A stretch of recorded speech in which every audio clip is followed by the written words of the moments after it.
দাঁড়িয়ে আছে। যদি আপনারা খবর নেন, দেখবেন ওই মালিকে ইংল্যান্ডে একটানা 5 টাকা দিয়েছে। আপনারা যদি খবর নেন, ওই মালিক বিদেশে কোটি কোটি টাকা পাচার করেছে। আপনারা যদি খবর নেন, ওই মালিকের নামে বেনামে শত শত কোটি টাকা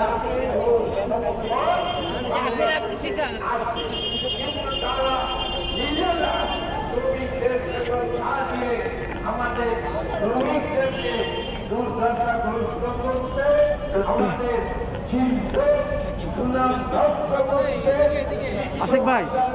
আশিক ভাই ওনার জন্য ঢেকে যাচ্ছে, ওনার এই পাশে আসতে একটু সরাই আনেন, আমাদের ভালো হবে। হ্যাঁ, চিহ্নিত করে ব্যবস্থা নেওয়ার জন্য দাবি আমাদের রাষ্ট্রের প্রধান দাবি। আমাদের আজকের এই কর্মসূচি সংক্ষিপ্ত